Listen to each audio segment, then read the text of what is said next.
America से भारतीय शहरियों को बेड़ियों और जंजीरों में जकड़कर वापस भेजा जा रहा है इंडिया। इस इंसानी हुकूक की खिलाफ वर्जी और उस पर मोदी हुकूमत की चुप्पी पर मगरबी बंगाल प्रदेश कांग्रेस ने आज कोलकाता के यूएस एम्बेसी के सामने किया धरना प्रदर्शन। आप देख रहे हैं न्यूजीलैंड कोलकाता।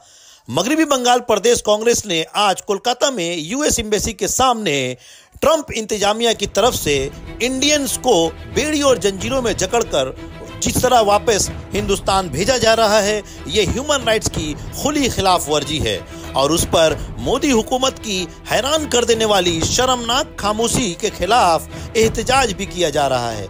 कांग्रेसियों का मानना है कि जिस तरह हिंदुस्तानियों को बेड़ियों और जंजीरों में जकड़कर वापस भेजा गया है, वह न सिर्फ गैर इंसानी है बल्कि पूरे हिंदुस्तान की तौहीन है। लेकिन वही प्राइम मिनिस्टर नरेंद्र मोदी, जिन्होंने प्रोटोकॉल तोड़कर ट्रंप के लिए मुहिम चलाई थी, इस शर्मनाक और इनह्यूमन और ह्यूमन राइट्स की खिलाफ वर्जी के वाक़े पर मुकम्मल चुप्पी है। उसके खिलाफ भी ये धरना प्रदर्शन है। कोलंबिया जैसे मुल्क अमेरिका से कह सकता है कि वो खुद जहाज भेजकर अपने शहरियों को वापस बुलाएगा, तो इस जालिमाना और इंसानी हुकूक के खिलाफ वर्जी भारत के वजीर आजम और भारत के वजीर खारजा और की तरफ से ना तो कोई एहतजाज दर्ज कराया गया और ना ही कोई सिफारती कदम उठाया गया। मोदी सरकार की अमेरिका के खिलाफ खौफजदा पॉलिसी क्यों है, उसका जवाब कांग्रेस मांग रही है। बीजेपी बार बार हिंदुस्तान से बाहर रहने वाले तारिकीन वतन कारकुनों के बारे में बात करती है, बाहर काम करने वाले इंडियन वर्कर्स की बात करती है, उनके हुकूक की बात करती है, लेकिन जिन लोगों को अमेरिका से डिपोर्ट किया गया है उनमें से ज़्यादातर बीजेपी को हुकूमत वाले गुजरात के रहने वाले हैं। फिर भी उनकी ना कोई खबरगिरी ली गई है और ना ही इसके खिलाफ हुकूमत से कोई मुखालफत का बयान ही दिया गया है।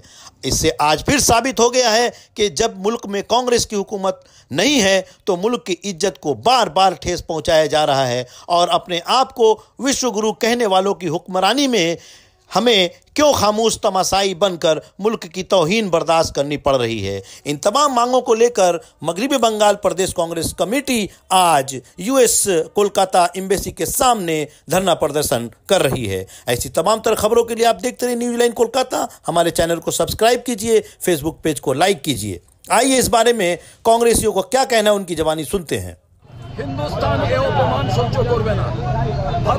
ভারতীয়দের উপরে যে অপমান, এই অত্যাচার, নরেন্দ্র মোদীর বন্ধু ডোনাল্ড ট্রাম্প যে অত্যাচার করে, যে জঘন্য ইনহিউম্যান বিহেভিয়ারের মধ্যে দিয়ে ভারতবাসীর উপরে তিনি আঘাত হানলেন, আমরা ভারতবাসী হিসেবে তার বিরোধিতা করি।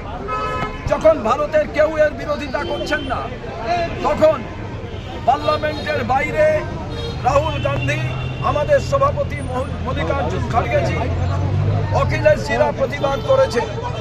আমরা তাই আজকে পশ্চিমবঙ্গ প্রদেশ কংগ্রেস রাজপথে এসে আমরা বলতে চাই যে ট্রাম্পকে জিতিয়ে দিন।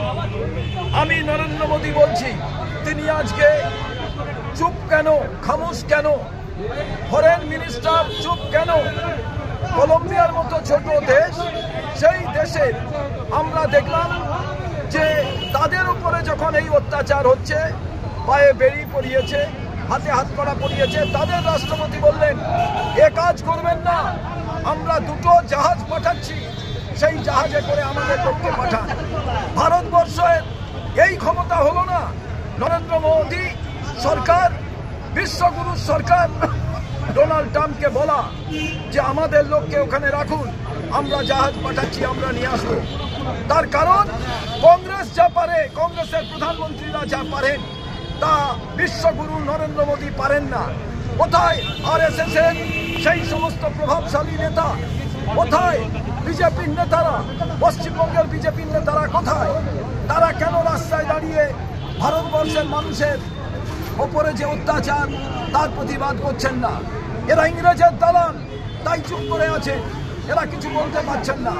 তার কারণ পায়ে বেড়ি পরিয়ে, হাতে হাতকড়া পরিয়ে এরা কি প্রমাণ করতে চান? এরা মানবতা বিরোধী। কংগ্রেস মানবতার পক্ষে, তাই আমরা মনে করি যে প্রতিবাদ হওয়া প্রয়োজন। রাজ্যের তৃণমূল সরকার নিশ্চুপ। কোন রাজ্যের লোকেরা বেশি? আমেরিকায় গেছিলেন যাদের ফেরত পাঠানো হয়েছে, বিজেপি শাসিত রাজ্য। গুজরাট, নরেন্দ্র মোদী কি বলবেন? অমিত শাহ কি বলবেন? জয়শঙ্কর কি বলবেন? এর বিরুদ্ধেই আমাদের এই প্রতিবাদ। আমরা কখন কোথায় প্রতিবাদ করব, এর বিরুদ্ধে আমরা আমাদের সমর্থকদের, আমাদের ভাইদের জানিয়ে দেবো, কিন্তু এর প্রতিবাদ চলতে থাকবে। জয় হিন্দ।